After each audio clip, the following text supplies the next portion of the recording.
Curious paths में आपका स्वागत है। आज हम क्लास 12 चैप्टर 4 एक्सप्लोर करेंगे, एक सफर पास्ट में। यह ईरा 600 BCE से 600 CE तक इंटेलेक्चुअल और स्पिरिचुअल सोच में एक बड़े बदलाव का दौर था। नए आइडियाज आए और पुराने ट्रेडिशंस को नए तरीके से समझा गया। इंपॉर्टेंट थिंकर्स सामने आए जिन्होंने अलग अलग बिलीफ्स फैलाए।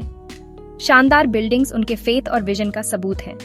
इस चैप्टर के कोर थीम्स हैं थिंकर्स, बिलीफ्स और बिल्डिंग्स। ये एलिमेंट्स आपस में गहराई से जुड़े हुए हैं। थिंकर्स ने सोसाइटल नॉर्म्स को चैलेंज किया और लाइफ को समझने के नए रास्ते दिखाए। उनकी टीचिंग से अलग अलग बिलीफ सिस्टम्स बने। इन बिलीफ्स को फिजिकल रूप मिला शानदार आर्किटेक्चरल फॉर्म्स में। स्टूपास, विहारास और शुरुआती टेम्पल्स पूजा, लर्निंग और आर्टिस्टिक एक्सप्रेशन के सेंटर्स बन गए। इस रिलेशनशिप को समझना एंशिएंट इंडिया के कल्चरल डेवलपमेंट्स को अप्रिशिएट करने के लिए की है। इस पीरियड में आइडियाज का जबरदस्त चर्निंग हुआ। हमारा एक्सप्लोरेशन इस एक्साइटिंग आइडियाज और उनके मटेरियल मैनिफेस्टेशंस के लैंडस्केप में एक जर्नी होगी। इन क्वेश्चंस को एग्जामिन करके हम इंडिया की रिच और डाइवर्स हेरिटेज को और गहराई से अप्रिशिएट कर सकते हैं। फर्स्ट मिलेनियम BCE का मिडिल टाइम दुनिया भर में पिवटल था। इंडिया में बुद्धा और महावीरा जैसे थिंकर्स आए जिन्होंने एस्टैब्लिश्ड नॉर्म्स पर सवाल उठाए। वे श्रमाना ट्रेडिशन का हिस्सा थे जो एसेटिसिज्म और मेडिटेशन पर जोर देती थी। वैदिक धर्म के कॉम्प्लेक्स रिचुअल से समाज में सोशल स्ट्रैटिफिकेशन हुआ।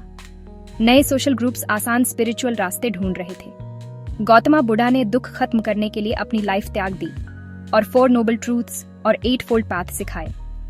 महावीरा ने जैनिज्म को रिवाइटलाइज्ड किया, नॉन वायलेंस और नॉन अटैचमेंट पर जोर देते हुए। उनकी टीचिंग्स ने अलग और लास्टिंग रिलीजियस कम्युनिटीज बनाई। इन कठोर प्रिंसिपल्स ने एक अलग और लास्टिंग रिलीजियस कम्युनिटी बनाई। बुद्धा और महावीरा जैसे थिंकर्स ने सोसाइटी पर गहरा इम्पैक्ट डाला।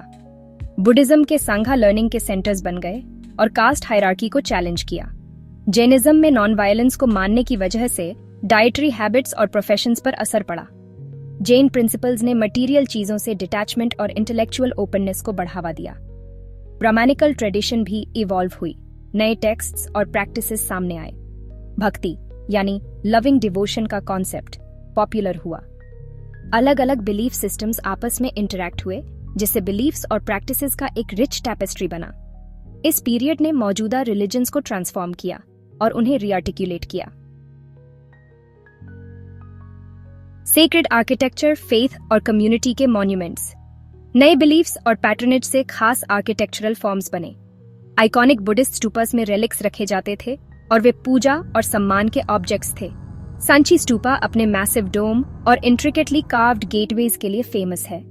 विहारास और चाइत्यास बुद्धिस्ट लाइफ और लर्निंग के सेंटर्स बन गए। जैन टेम्पल्स में इंट्रिकेट कार्विंग्स और तीर्थंकारास की सीरीन इमेजेस होती थीं।